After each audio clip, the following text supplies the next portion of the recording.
Bon, alors je vais vous montrer les manipulations. En fait, vous savez déjà comment manipuler pour trouver un indice de réfraction. Je vais juste repasser les systèmes qui sont importants. Donc, vous allez travailler avec un rapporteur d'angle de 360 qui est ici. Vous avez 0,90, 0,90, c'est la façon qu'il est fait. Chaque petite ligne vaut 1, donc vous déduirez vous-même votre incertitude pour la prise des angles. Si vous voulez faire un indice de réfraction, on va vous donner un item. Donc ici, je le fais exactement avec la même chose qu'on a travaillé. C'est un demi-disque avec une substance inconnue ou rempli déjà d'une substance inconnue.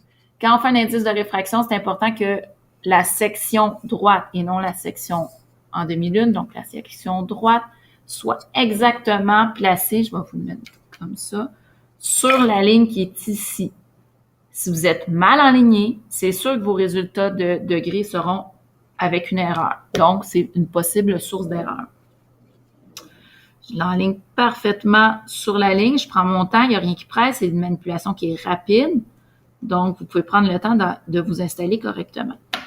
Ensuite, la normale équivaut au 90 dans ce cas-ci. Si je l'avais mis dans l'autre sens, correspondrait au 0. Donc, au niveau, on fait on imagine une ligne perpendiculaire à la section, à la surface qui est droite, et c'est ma normale. Donc, lorsque je vise la normale avec le laser, c'est 0, et je me décale, et quand je me décale, c'est la différence qui compte comme l'angle. Donc, si je me décale à 85, la différence est 5. Donc, l'angle d'incidence est de 5 et non 85. Sinon, ça ne fonctionnera pas dans vos calculs. Quand vous faites une prise de données avec le laser, allez-vous-en pas, prenez pas votre prise loin, prenez-la relativement proche. Faites un test. La première fois, je suis pas sûre que vous voyez le laser sur la caméra. Donc, il est aligné parfaitement avec le 0, donc le 90.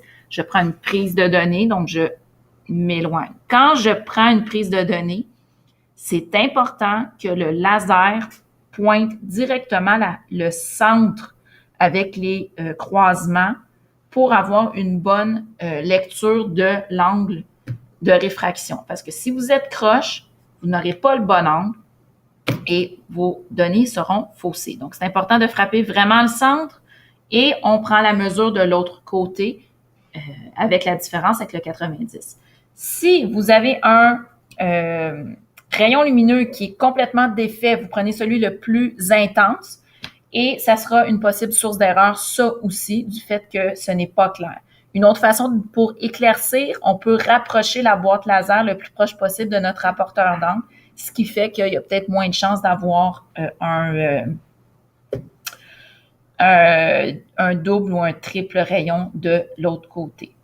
On fait attention de ne pas faire des dégâts et puis c'est les manipulations pour trouver l'indice de réfraction. Donc, vous devez trouver vous déterminez un angle d'incidence, vous trouvez vos angles de réfraction, puis après ça, on ramasse ces données-là, puis on s'en va les traiter dans notre rapport.